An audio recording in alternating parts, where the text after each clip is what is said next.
hard to believe this is the last day of the conference. और विश्वास करता हूँ कि शायद ये कॉन्फ्रेंस का आखिरी दिन है। Time has gone by very quickly. और समय बड़ा तेजी से जा रहा है हाथ से। And after today, और आज के बाद you and I will go to the places that God has planted us. परमेश्वर हमें जहाँ पर रखे हैं, जहाँ पर हमको बोया है, वहाँ पर हम जाने वाले हैं। And we will have an opportunity to put into practice whatever we've learned. और जो कुछ भी हमने यहाँ पर सीखा है, उसको हम अपने जीवन में लागू करने का प्रैक्टिस अभ्यास करेंगे।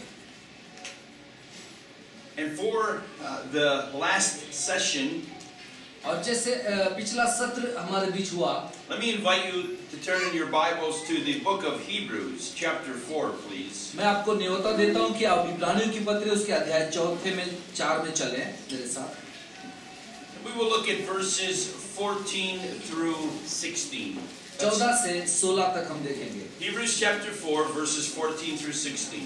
इब्रानियों की पत्री 4 अध्याय 14 से 16 तक। इसलिए जब हमारा ऐसा बड़ा महायाजक है जो स्वर्गों से होकर गया है, अर्थात परमेश्वर का पुत्र यीशु, तो आओ हम अपने अंगीकार को दृढ़ता से थामे रहे, क्योंकि हमारा ऐसा महायाजक नहीं जो हमारी निर्बलताओं में हमारे साथ दुखी न हो सके, वरन वह सब बातों में हमारे समान परखा तो गया तो भी निष्पाप निकला। इसलिए आओ हम अनुग्रह के सिंहासन के निकट यह बांध कर चले कि हम पर दया हो और वह अनुग्रह पाए जो आवश्यकता के समय हमारी सहायता करे। Wonderful promises that our Lord gives us here. और हमारे प्रभु जो है बहुत अद्भुत प्रतिज्ञाएं हमें दे रहे हैं। Grace to help in time of need. जरूरत के समय जो अनुग्रह की आवश्यकता है वो प्रबंध करना। The gospel of Jesus Christ isn't a religion, it's a relationship.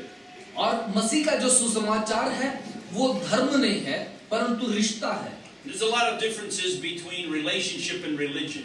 बहुत से अंतर है, बहुत फर्क है रिश्ते में और धर्म में। Let me give you a couple of examples. चलिए मैं कुछ उदाहरण आपको बता दूं। Religion says, I obey, therefore I'm accepted. और धर्म ऐसा कहता है, मैं आज्ञा मानता हूँ, आज्ञा मानना है मुझे इसलिए मैंने स्वीकार किया। The gospel declares, I'm accepted in Christ, therefore I obey.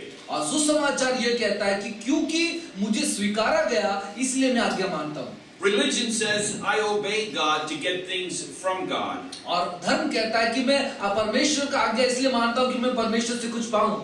The gospel declares, I obey God to please Him and bring Him glory. सुसमाचार ये कहता है कि मैं उसकी आज्ञा इसलिए मानता हूँ कि मैं उसको प्रसन्न कर सकूं और उसको महिमा दे सकूं। I think one of the most necessary documents in the New Testament is the book of Hebrews. और मुझे ऐसा लगता है कि नए नियम के अंदर जो महत्वपूर्ण दस्तावेज है वो इब्रानियों की पत्री है। And this role of Jesus as high priest यहाँ पर यीशु मसीह की जो भूमिका है वो महायाजक के तौर पर है। was first brought out in chapter 2 verse 17. और जो दूसरे अध्याय 17 में है, It is expounded here in the verses that we read this morning. उसका थोड़ा सा विस्तार रीति से यहाँ पर समझाया गया है जो 14 से 16 में हमने यहाँ पर पढ़ा। And then it is further explained in chapter 7. ले उसका और ज्यादा वर्णन अध्याय 7 में भी किया गया है। The ESV Study Bible और जैसे हमने ESV स्टडी बाइबल में देखते हैं, notes that Jesus Christ's high priestly call और जहाँ पर यह बताया गया कि यीशु मसीह को महायाजक के तौर पर बुलाया गया is superior to the Mosaic priesthood for 6 reasons. जो मूसा की व्यवस्था से भी सर्वोत्तम निकला, उसके 6 कारण हैं। Number 1, because of his ability to sympathize with our human need. और सबसे पहला कि हमारे मानवीय आवश्यकताओं के बारे में वो दया कर सकता है या हमें आश्वासन दिला सकता है इसलिए। Number 2, because of his perfect holiness. और दूसरा उसके सिद्ध पवित्रता के कारण। Number 3, because of his eternal call to the priestly order of Melchizedek. और फिर तीसरी बात है कि मलकीशेदेक के क्रम के अनुसार उसके अनुसार उसको हमेशा के लिए सदा के लिए याजक के तौर पर बुलाया गया। Number 4, because he initiated a new and a better covenant. और चौथी बात, क्योंकि उसने एक नए वाचा, एक नए करार को स्थापित किया। Number 5, because he is ministering in the true heavenly tabernacle. और पांचवी बात, उसने वास्तविक स्वर्गीय स्थानों से उसने सेवकाई को जारी रखा है। And number 6, because he's presented himself as a once-for-all sacrifice for sin and for the perfection of each and every one of his और followers. छठी बात है कि उसने एक ही बार में सबके लिए योग्य बलिदान करके चढ़ा दिया अपने आप को और सदा का बलिदान ठहरा। The writer says, "Seeing then that we have a great high priest that is passed into the heavens." और लेखक ऐसा कहता है कि इस बात को देखते हुए कि जो स्वर्गों से होकर गया वो महायाजक।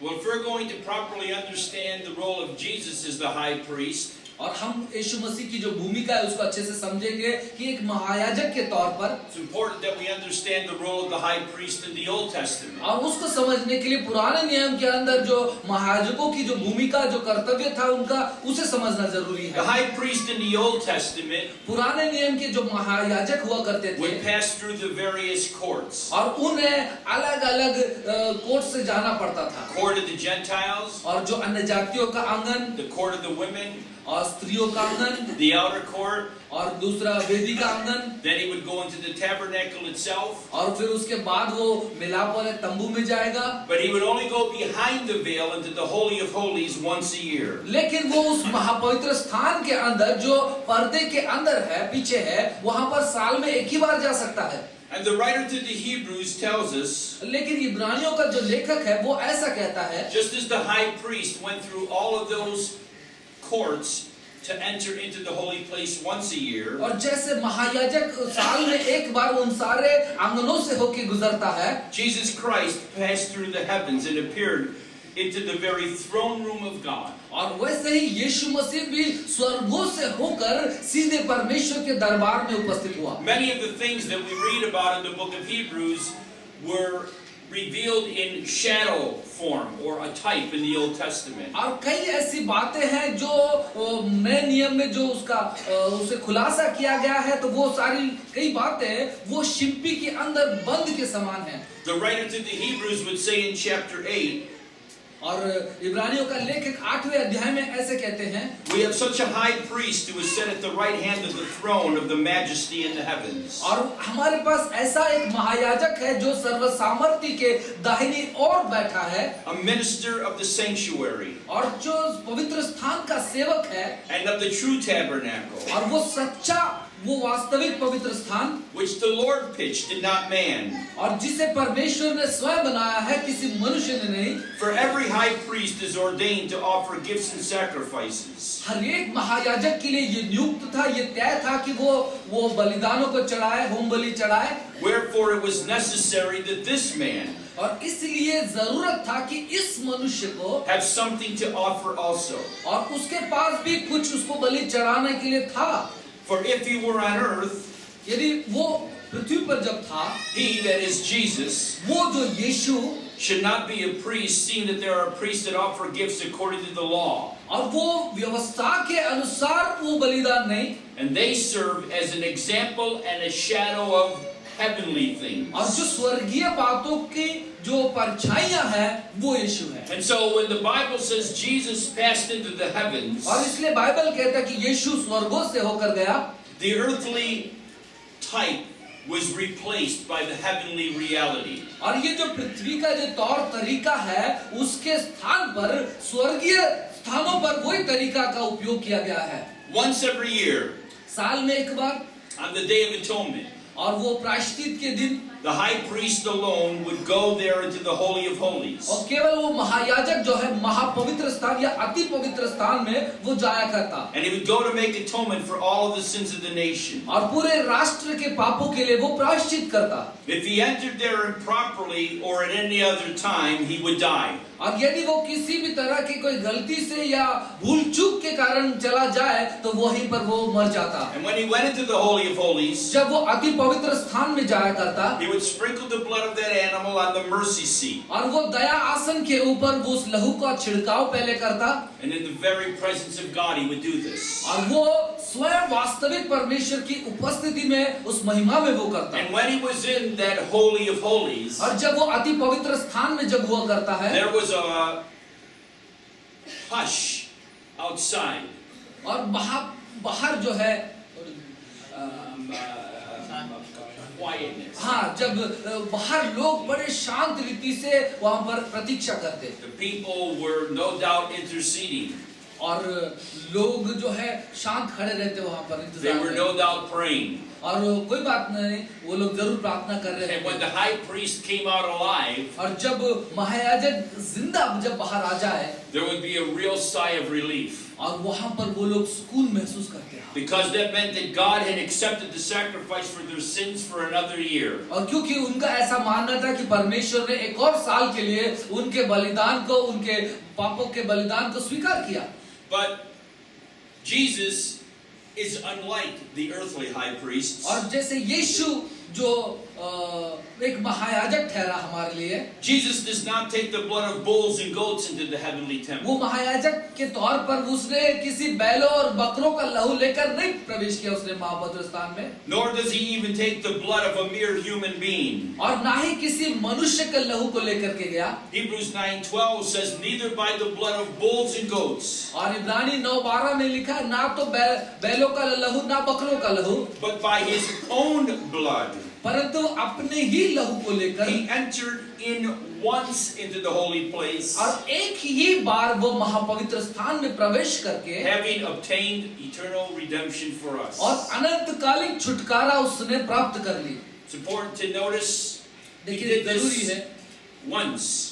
इस बात पर ध्यान दीजिएगा, एक ही बार उसने प्रवेश There is किया, no need for another sacrifice for sin. और पाप के लिए और कोई बलिदान की उसके बाद में आवश्यकता नहीं है।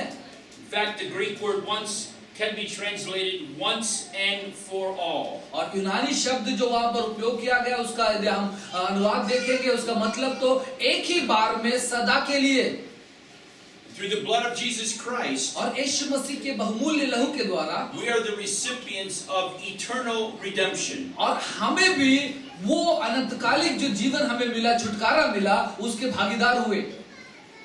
We need to remember that when we go to the Lord's Supper. देखिए जब हम प्रभु भोज से होके गुजरते हैं तो हमें ये बातें याद रखनी है। Jesus said, as often as you do this in remember me. और यीशु मसीह ने कहा, जब कभी तुम ऐसा करो तो मेरे स्मरण में ऐसा किया करो। What does it mean, remember me? क्या मतलब बनता है स्मरण रखना? Well, I'm sure it means a lot more than what I'm going to tell you, but it at least means this. लेकिन मैं बहुत कुछ बता सकता हूँ, लेकिन कम से कम इतना जान लीजिए, When God the Father जब पिता परमेश्वर ने sees the sacrifice of Christ for my sin, और मेरे पापों के लिए मसीह यीशु मसीह का जो बलिदान को देखता है, and faith in that perfect sacrifice, और वो जो सिद्ध बलिदान हुआ उस पर जब वो विश्वास करता है, the Father says that's enough. और पिता कहता बस ये काफी है, The debt has been paid. क्योंकि तेरा जो कर्जा था वो भुगतान हो गया है, My righteousness is vindicated. और मेरा धार्मिकता जो है तेरे लिए आ गया है, My glory is exalted. और मेरी महिमा ऊंचा किया गया है। You see, the Bible is very clear in telling us देखिए बाइबल बड़ा स्पष्ट है हमें बताने में, that from start to finish, शुरू से लेकर अंत तक, our redemption is a gift of God's grace. पर वो जो छुटकारा हमारे लिए है वो परमेश्वर की ओर से तोहफा है, भेंट है। Ephesians 1:6 tells us, इफिसियन का पत्र 1:6 में लिखा है, to the praise of the glory of His grace, और उसके अनुग्रह के स्तुति महिमा के लिए He has made us accepted in the beloved. और उसने हमें प्रिय जानकर हमें स्वीकार किया। The moment that you place faith in the Lord Jesus Christ, जिस घड़ी आप अपना विश्वास प्रभु यीशु मसीह पर रखते हैं, God imputes Christ's perfect righteousness to you and to me. परमेश्वर जो है मसीह की जो सिद्ध धार्मिकता है वो आपके और मेरे अंदर डाल देता है, And He accepts us. और वो हमें ग्रहण कर लेता है, And we अपना know, लेता है। and we know that right at this very moment, और हम इसी घड़ी इस बात को अच्छे से जानते हैं, our high priest, the Lord Jesus Christ, हमारा महायाजक प्रभु यीशु मसीह जो है is pleading for us. वो हमारे लिए विनती कर रहा है। The atonement made during his whole life and completed there on Calvary. अपने जीवन भर के द्वारा जो उसने प्रायश्चित किया, जो बलिदान का कार्य उसने पूरा किया, उसके बदले And the में। Father cannot withstand the pleading of our advocate. और फिर पिता जो है हमारे लिए जो विनती की जा रही है यीशु के द्वारा, उसका इनकार नहीं करता। Romans 8:34 tells us, और रोमियो की पत्री 8:34 में ऐसा कहा गया है, who is he that condemns? और वो कौन है जो उस पर दोष लगाए? It is Christ that died, क्योंकि वो मसीह है जो बलिदान हुआ, yea rather, और वो जी उठा, that is risen again, जो जी उठा, who is even at the right hand of God, जो अभी हालांकि वो अभी पिता के दाहिने ओर बैठा है, who also makes intercession for us. जो वहां पर से हमारे लिए मध्यस्थी कर रहा है। The Apostle John writes in 1 John, और प्रेरित यूहन्ना जो है अपने पहले पत्री में यूं लिखता है, my little children, मेरे छोटे बच्चों, these things write I unto you that you sin not. और मैं ये बातें तुम्हें इसलिए लिखता हूँ कि तुम पाप न करो। And if any man sin, यदि कोई मनुष्य पाप करे, we have an advocate with the Father, और हमारे पास ऐसा एक एडवोकेट है, ऐसा एक वकील है जो पिता के पास है, Jesus Christ the righteous. और यीशु मसीह जो धर्मी है, And he is the propitiation for our sins, और वो हमारे पापों के लिए योग्य बलिदान ठहरा, and not for ours only, और केवल हमारे ही नहीं, but also for the sins of the whole world. और साथ ही साथ पूरे जगत के पापों के लिए बलिदान हुआ। Father is sent to Christ और पिता ने मसीह से कहा, in Psalm 110 verse 1, और भजन 110 के पहले वचन में, sit at my right hand और मेरे दाहिनी ओर बैठ, until I make your enemies a footstool. जब तक मैं तेरे शत्रुओं को तेरे पांव तले तेरी चौकी न कर दूं। You will notice if you look at the Old Testament furniture for the tabernacle or the temple, यदि आप इस बात को ध्यान दोगे कि पुराने नियम के अंदर जो मिलाप वाले तंबू के अंदर जो फर्नीचर का इस्तेमाल किया गया, there were no seats provided for the priests. और याजक के लिए वहां पर कोई भी बैठने के लिए आसन नहीं है, And that's because their work was never done. क्योंकि उनका कार्य कभी पूरा ही नहीं होता था।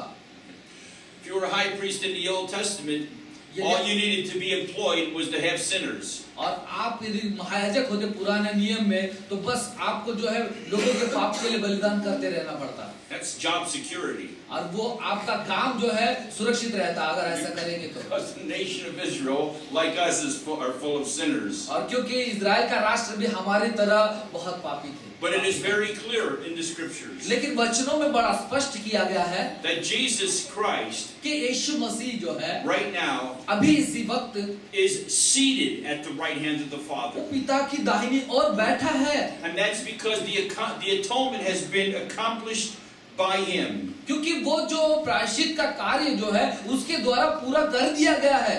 And because He is seated, क्योंकि वो बैठा है, इसलिए He not only provides complete forgiveness for us, और वो हमारे लिए संपूर्ण क्षमा प्रदान करता है, उसके साथ साथ in Hebrews 3 and 4, He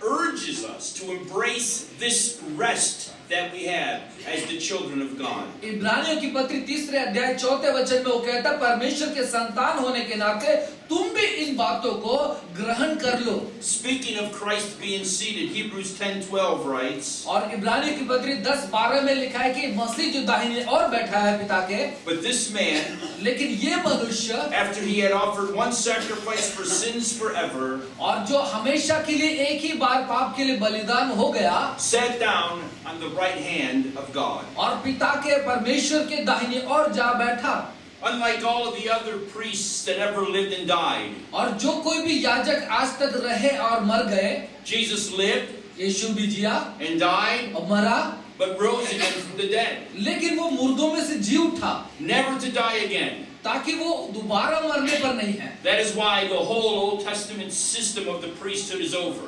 और इसलिए सारे पुराने नियम के याजकीय सेवा जो है वो संपूर्ण हो गया।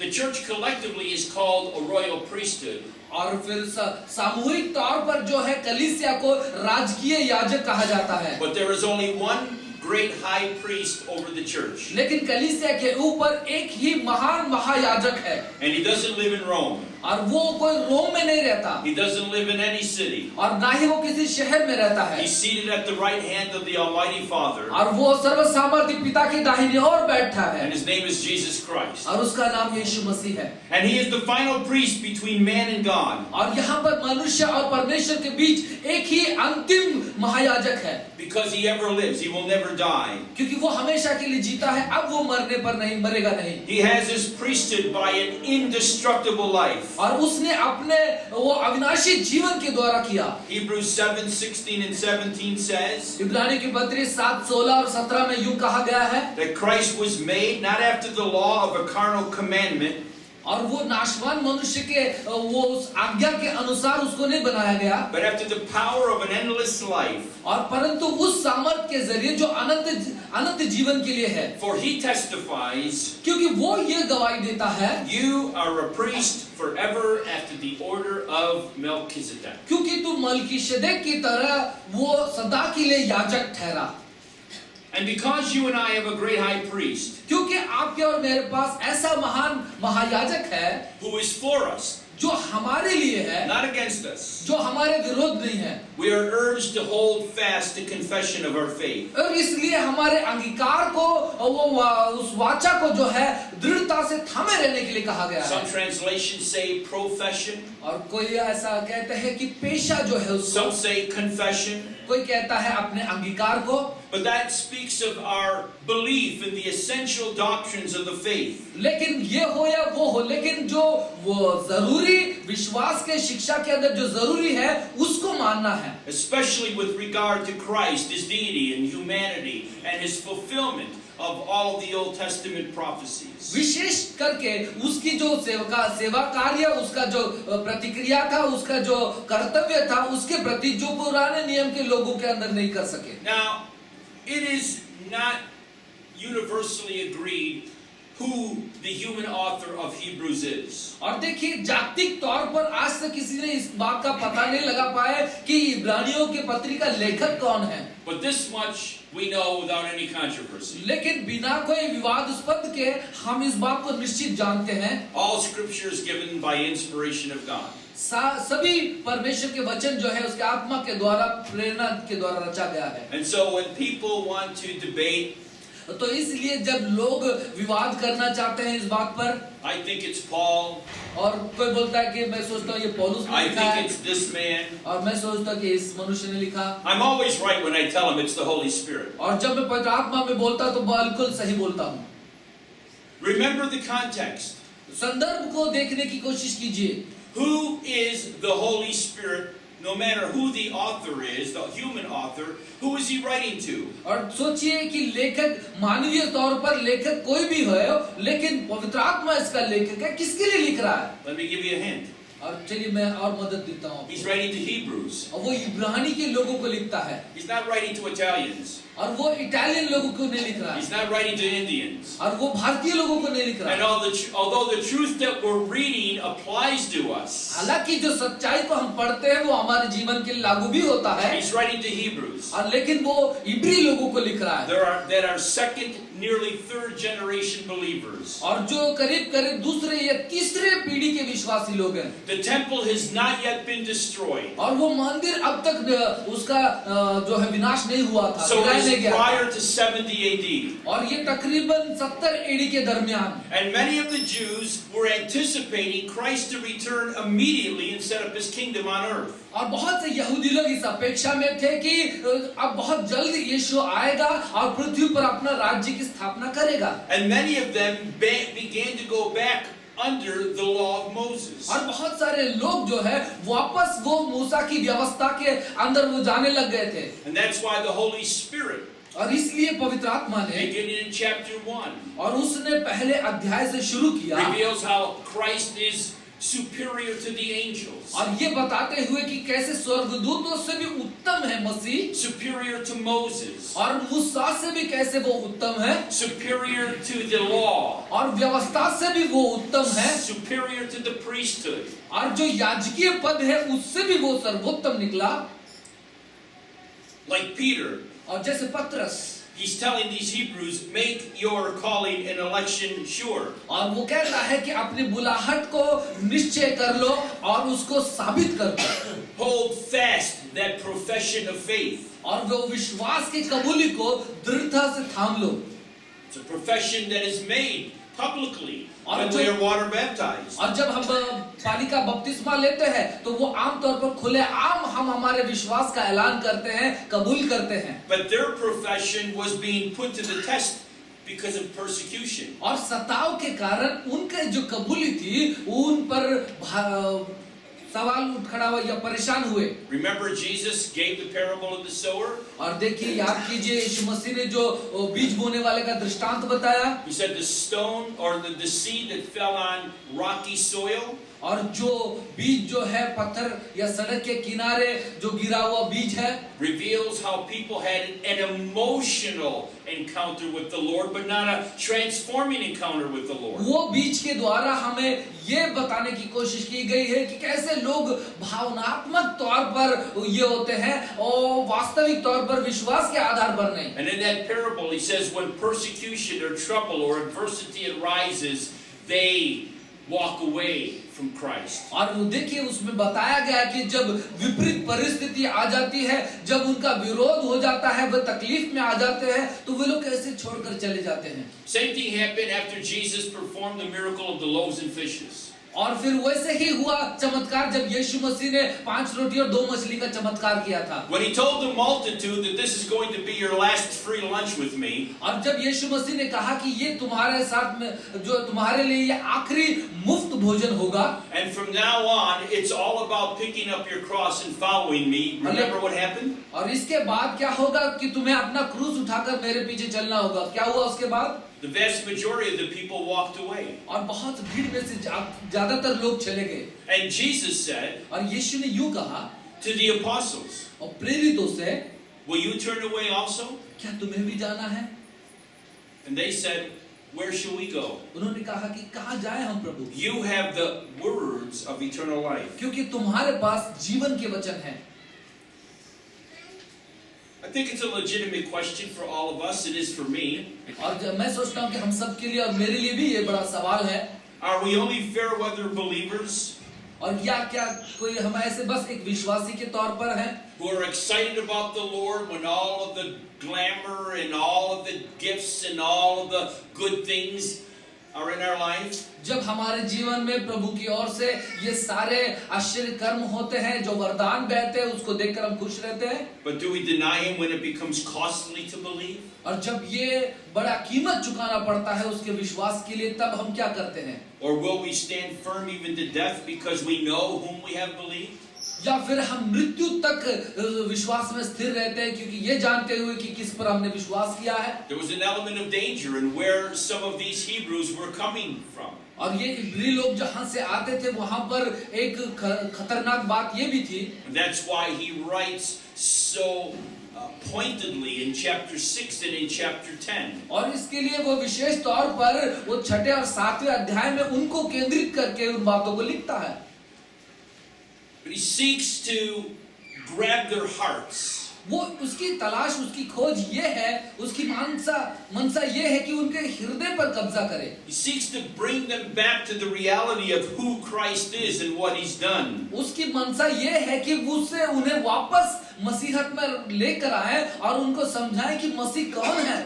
He says in the 15th verse, we do not have a high priest और 15 वचन 4 अध्याय में ये लिखा है कि हमारे पास ऐसा महायाजक नहीं है which cannot be touched with the feeling of our infirmities, जो हमारे कमजोरी को ना समझ सके, but was in all points tempted like as we are, yet without sin. लेकिन वो सभी बातों में हमारी तरह परखा गया और फिर भी वो निर्दोष निकला। You see, the Lord Jesus Christ is able to identify with his people. देखिए हमारा प्रभु यीशु मसीह अपने लोगों के अंदर उसके समानता में पहचाना गया Because of his human experience and the sufferings that he endured when being tempted. और जो परीक्षाओं से उसको गुजरना पड़ा, जो तकलीफें उसको झेलनी पड़ी, जो मानवीय रूप में होकर, We read in Hebrews 2:17 and 18. और इब्रानी की पत्री 2:17 और 18 में हम यूं पढ़ते हैं, Wherefore in all things और वैसे ही वो सभी बातों में it behooved him to be made like unto his brethren, जिसने अपने भाइयों के समान उसे पहचाना गया, that he might be a merciful and faithful high priest ताकि वो एक दयालु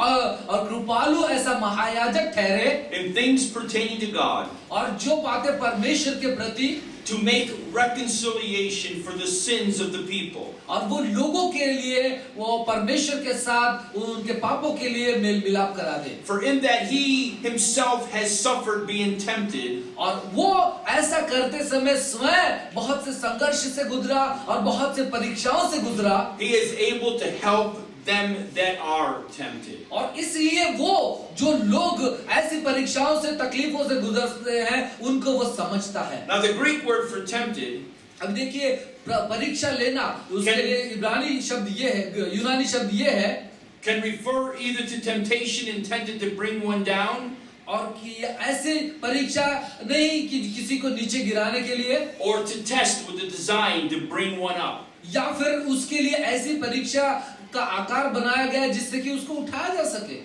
What we learned in the first session was not a temptation to do evil, but a test. और जैसे पहले सत्र में हमने देखा कि उसकी परीक्षा इसलिए नहीं हुई कि उसको गिराए, बल्कि उसकी परीक्षा इसलिए की गई कि उसको उठाए। And though Jesus was tempted in every respect, और वैसे ही यीशु मसीह को हर एक तरीके से उसका परीक्षा लिया गया, in every area of his purpose, of his personal life, और उसके व्यक्तिगत, उसके निजी जीवन के अंदर हर एक क्षेत्र में उसको परखा गया। unlike every human being, और सामान्य मनुष्य की तरह ही उसे भी देखा गया, परखा गया।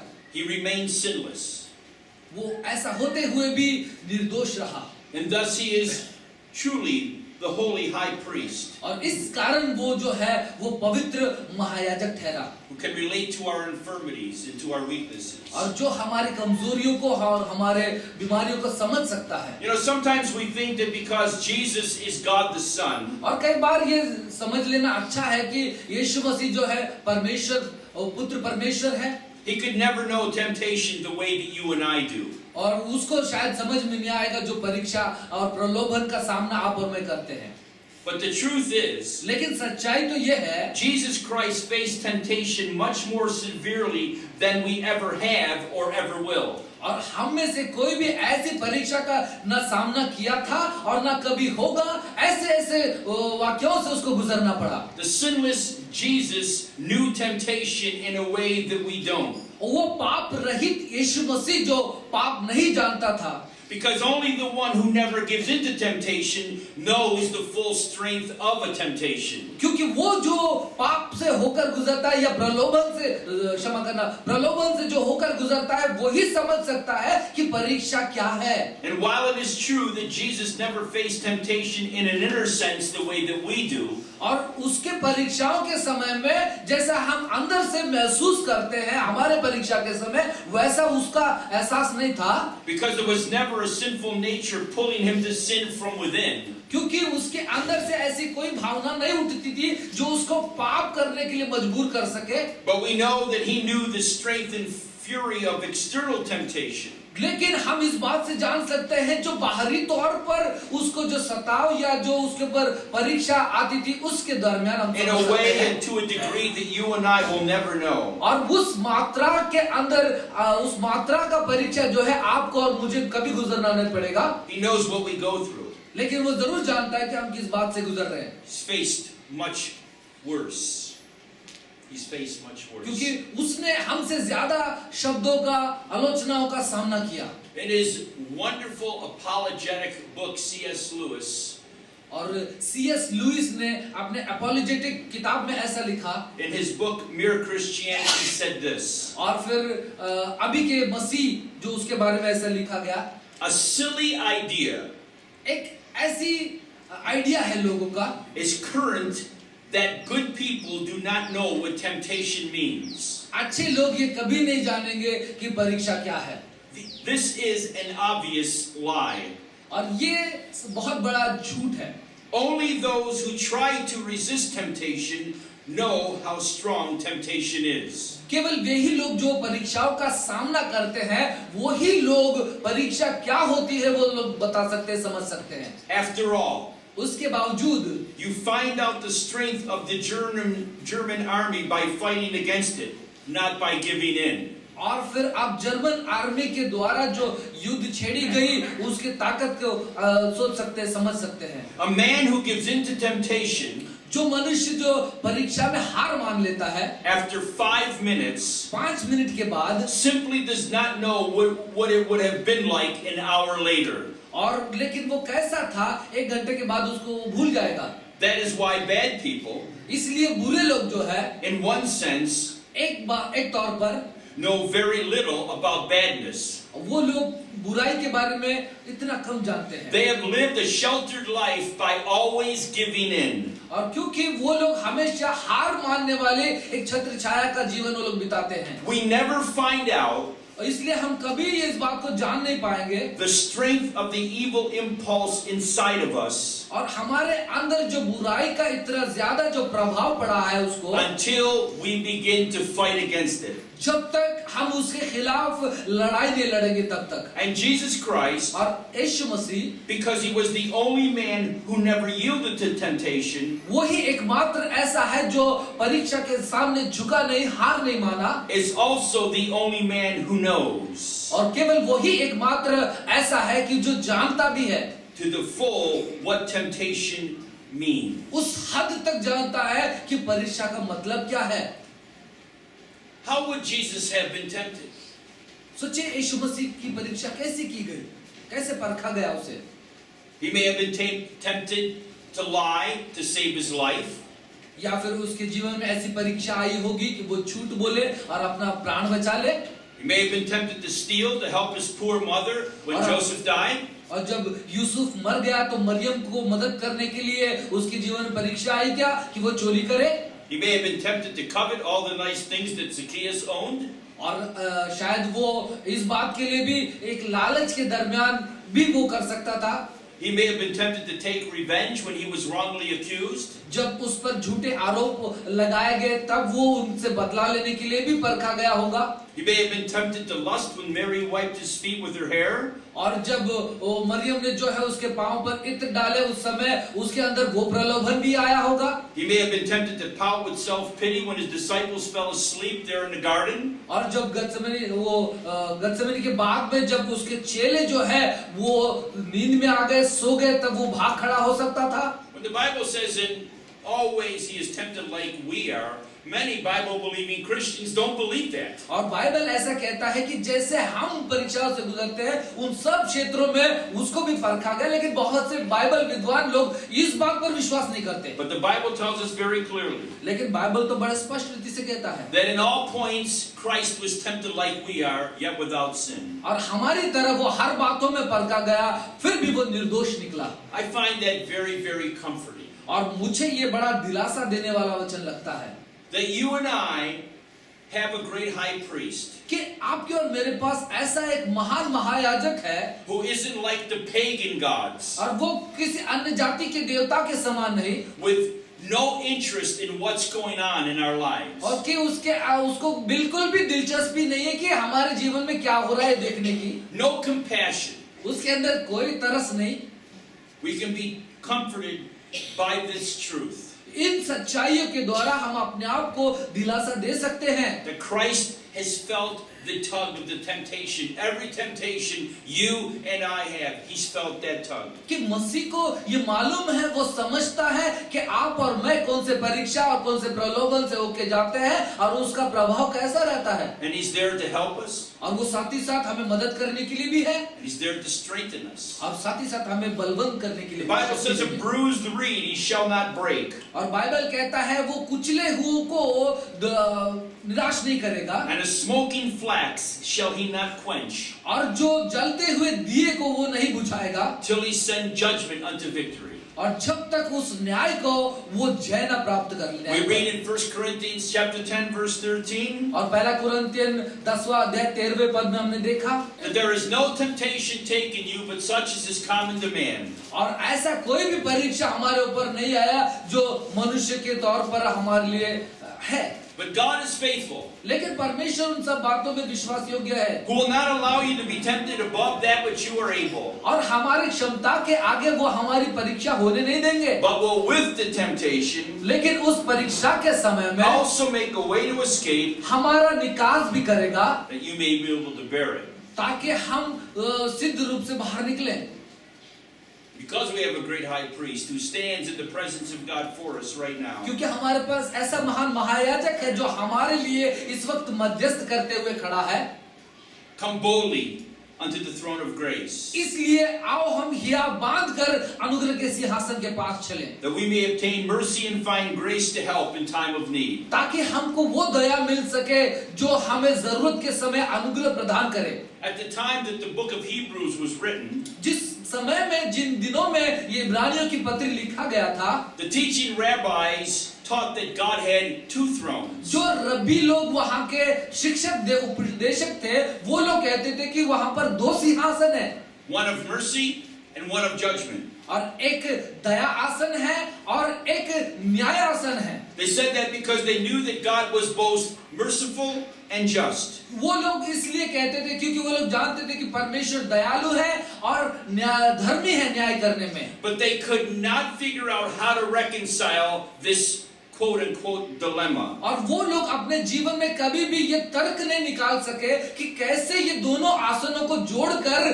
बता सके, लोगों को समझा सके।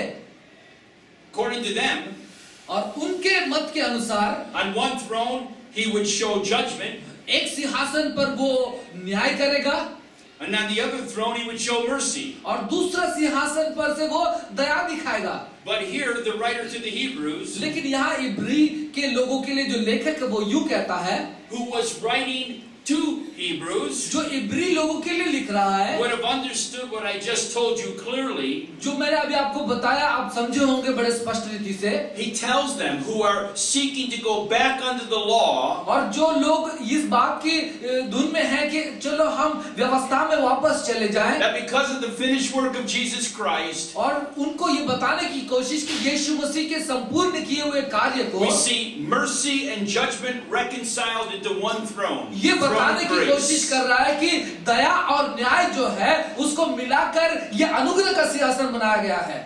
Beautiful. अद्भुत, सुंदर। Notice it says we may obtain mercy and find grace to help in time of needs. इस बात को गौर कीजिए कि जहां पर ये कहा गया है कि जरूरत के समय हमें प्रदान किया जाने वाला वो अनुग्रह। Bible doesn't say if you come boldly to the throne of grace you might find mercy and help in time of need. Bible ऐसा नहीं कहता कि यदि हम हियाव के साथ अनुग्रह के सिंहासन के पास जाएं तो शायद हमको दया मिल सके It अनुग्रह। doesn't say come boldly and we'll see how you're doing. और फिर ऐसा भी नहीं कहा गया कि आओ हिया बांधकर हिम्मत के साथ आओ देखेंगे कैसे काम करता है। It says come boldly and you will obtain mercy and find grace to help in time of need. बल्कि ऐसा लिखा गया इसलिए आओ हम हिया बांधकर चले ताकि हमारी जरूरत के समय हमको वो दया और अनुग्रह प्राप्त हो। Mercy, not getting what you deserve. और दया जब जो कि हम उसके काबिल नहीं है, Getting grace, getting what you don't deserve. और अनुग्रह पाना यानी कि वो मिलना जिसके काबिल हम नहीं हैं। None of us want God to be fair with us. We don't pray, God, give me justice today, right? और हम में से कोई भी ऐसा नहीं चाहता कि परमेश्वर आज अनुग्रह दे मुझे। If we prayed for justice, this would be a massive funeral service right now. और यदि हम परमेश्वर से अनुग्रह के बजाय यदि ऐसा कहेंगे कि परमेश्वर न्याय करे तो बहुत बड़ा मय्यत यात्रा हमारी निकलेगी यहाँ से। Draw near. इसलिए आओ, नजदीक आओ, करीब आओ। Approaching God, परमेश्वर के पास तक पहुंचो, which is only possible when one's sins are forgiven. ये तब संभव हो सकता है जब किसी का पाप क्षमा हुआ हो। Hebrews 10:22 says, इब्रानियों की पत्री 10:22 में यूं लिखा है, let us draw near with a true heart and full assurance of faith. और हम विश्वास की निश्चितता के साथ हम परमेश्वर की ओर पहुंचे, having our hearts sprinkled from an evil conscience and our bodies washed with pure waters. और वो शुद्ध जल के द्वारा हमारे बुरे विचार और ख्याल और हरकतों को शुद्ध करके पहुंचे। Hebrews 10:19 says, having therefore, brethren, इब्री 10:19 में लिखा गया है कि जैसा भाइयों के लिए भाईचारे का प्रेम है, boldness, enter into the holiest by the blood of Jesus. और हियाव के साथ निडरता के साथ प्रवेश करें जो यीशु मसीह ने बहाए हुए लहू है उसके जरिए। Ephesians 3:12 says that it's in Christ we have boldness and access with confidence by His faith. और इफिसियन की 3:12 में ऐसा लिखा है कि यीशु मसीह के अंदर के विश्वास के जरिए हम हियाव के साथ हमारी पहुंच उस तक हो सकती है। This invitation to come boldly and to draw near is for each and every one of us here today. और परमेश्वर के पास नजदीक आने का जो न्योता है हम में से हर एक के लिए है। The Bible says because of Christ we can come near to God with confidence. और बाइबल कहता है क्योंकि मसीह यीशु के कारण हमारे पास ये हियाव है कि हम परमेश्वर तक पहुंच सकेंगे। Psalm 73 verse 28 says, और भजन 73 उसका 28 वचन यूं कहता है, it is good for me to draw near to God. ये मेरे लिए भला है, मेरे लिए अच्छा है कि मैं परमेश्वर के करीब जाऊं, I have put my trust in the Lord God that I may declare all His works. क्योंकि मैंने अपना भरोसा यहोवा पर डाला है कि मैं उसके सब आश्चर्य कर्मों को की बढ़ाई करूं। In a few minutes we're going to be taking the Lord's Supper. और कुछ ही क्षणों में हम जो है प्रभु ने ठहराई हुई इस विधि, इस भोज में हम शामिल होंगे।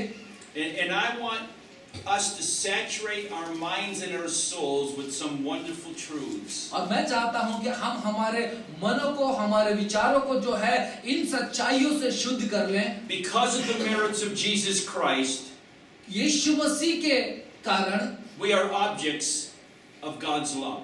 हम परमेश्वर के प्रेम के पात्र बन सके।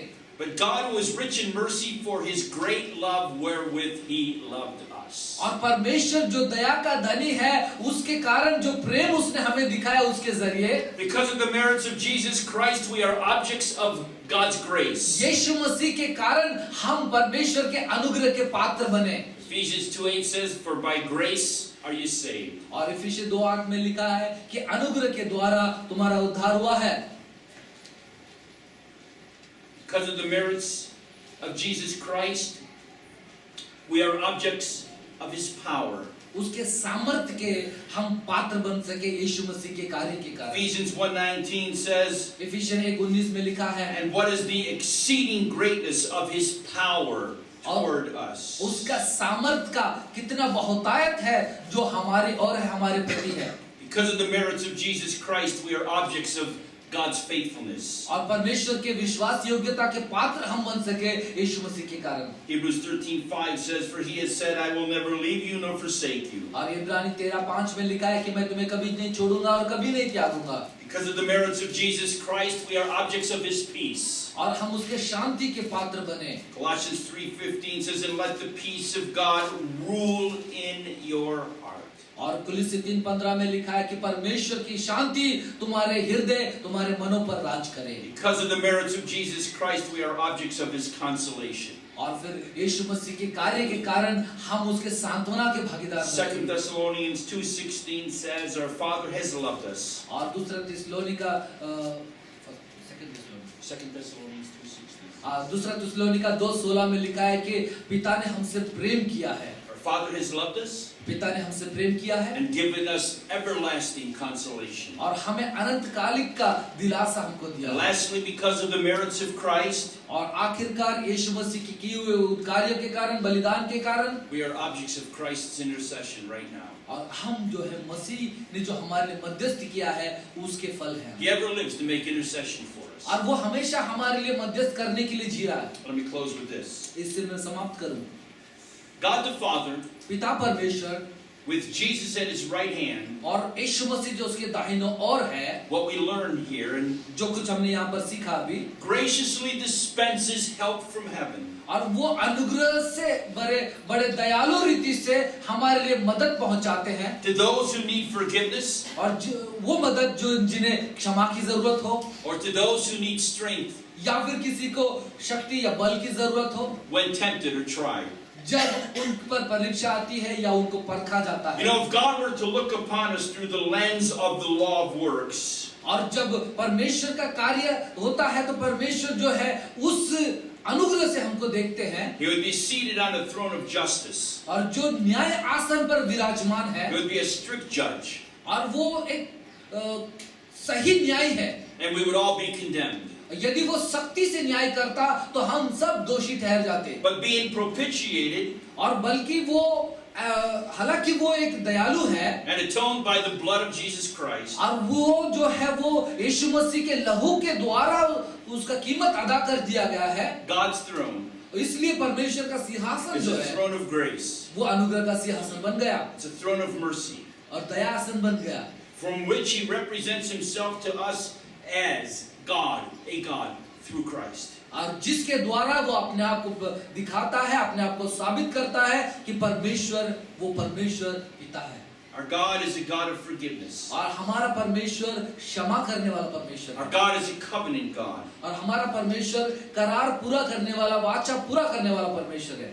God sent His Son to die for us, परमेश्वर ने अपने पुत्र को भेजा कि हमारे बदले में वो मरे, that by grace alone, through faith alone, in Christ alone, we can have communion with ताकि Him. अनुग्रह से केवल विश्वास से और केवल मसीह में हम बच सकें। That which we have seen and heard declare we unto you, और जो कुछ भी हमने देखा सुना वो हमने आपको अब सामने रख दी, that you may have fellowship with us. ताकि आपके हमारे साथ संगति बनी रहे, And truly our fellowship is with the Father और आपकी संगति पिता के साथ जो है उसके कारण, and with His Son Jesus Christ. और आपका जो संगति यीशु मसीह के साथ है उसके कारण। These things we write unto you that your joy may be. ये बातें हम आपको इसलिए लिखते हैं कि तुम्हारा आनंद पूरा हो। So seeing that we have a great high priest that is तो passed into the heavens, इस बात को देखते हुए कि हमारे पास ऐसा महान महायाजक है जो स्वर्गों से होके गुजरा, Jesus Christ, the Son of God, और यीशु मसीह जो परमेश्वर का पुत्र, let's prepare our hearts for the Lord's Supper. और इसलिए अपने हृदयों को, मनों को तैयार करें कि प्रभोज के इस पवित्र विधि में हम सहभागी हों, शामिल हों। And let's go boldly before the throne of grace. और इसलिए हम अनुग्रह के सिंहासन के पास हियाव से आए, Through the merits of Jesus Christ, और जो यीशु मसीह ने किए हुए कार्य है, find mercy and grace to help in this hour of need. और इस जरूरत की घड़ी में दया और अनुग्रह पा सके।